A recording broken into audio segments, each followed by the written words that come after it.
ठंड तो नहीं लग रही जे? प्या लो पानी माशाल्लाह बहुत माहौल इधर जबरदस्त है। ए अपने मग फिरते ने जी, ए मग वेखो जरा किन्ने खूबसूरत लगते पे ने। ए सारे अपनी मर्जी नाल इधरों ना दाना दुनका चर के आते पे ने। इनका एक पर खराब होया पे, मेरी टोपी उतर गई उतों अड़ के मांसा नाल। ए वेखो इन्हां दी सही मौज जे, आपदी मर्जी नाल जांदे ने बरसेम च ते आपदी मर्जी नाल चर के आ जांदे ने।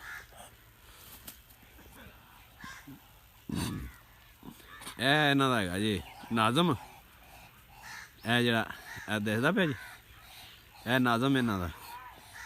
एक ही नाज़म है, एक नाज़म इन्हां दा ओह पिछे खला है।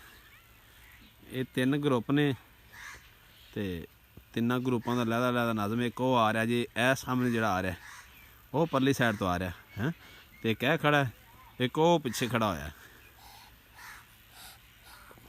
क्या ये खूबसूरत इन्हां दा पैनल बनया होया है।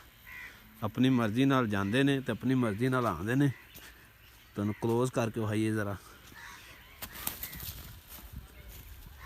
इधर भी फिरदा जी एक पेयर। ਜਿਹੜੇ ਲੋਕਾਂ ਨੇ ਘਰ ਪਿੰਜਰਿਆਂ ਪੁੰਜਰਿਆਂ ਵਿੱਚ ਰੱਖੇ ਨੇ ਉਹਨਾਂ ਨੂੰ ਇੰਨੀਆਂ ਸਹੂਲਤਾਂ ਕਿੱਥੋਂ ਨੇ, ਇੰਨੇ ਮਜ਼ੇ ਕਿੱਥੋਂ ਲੈਂਦੇ ਨੇ। ਇਹ ਵੇਖੋ ਜ਼ਰਾ खूब इंजॉय कर रहे हैं खूब। एक बतखां होंदियां ने ते हाँ जी चौधरी साहब। लो जी भाई। अच्छा आ किन्ने किन्ने किलो दे हो जांदे ने मग? ये बस एडे एडे रहने ने जी। नहीं इन्हां दा वजन किन्ना हुंदा है? वजन तकरीबन 2.5-3 किलो। ये खान विच इन्हां दा गोश्त कैसा हुंदा है? गोश्त कभी खाता ही नहीं। अच्छा ये बस अंडे। हाँ अंडे अंडे। अच्छा बतखां नाल तां इन्हां दे अंडे फिर बड़े बेहतरीन हुंदे होणगे। ये भी बतख ही है तकरीबन एक तरह दी। अच्छा वो बतखां तो लोग रखते नहीं जी, गब खांदियां ने। ये तो माशाल्लाह पट्ठे चारदियां ने इत्थे हैं। कणक दे दाने पाई दे ने, मकई दे पाई दे ने दाने, आटा पाई दा। अच्छा सही।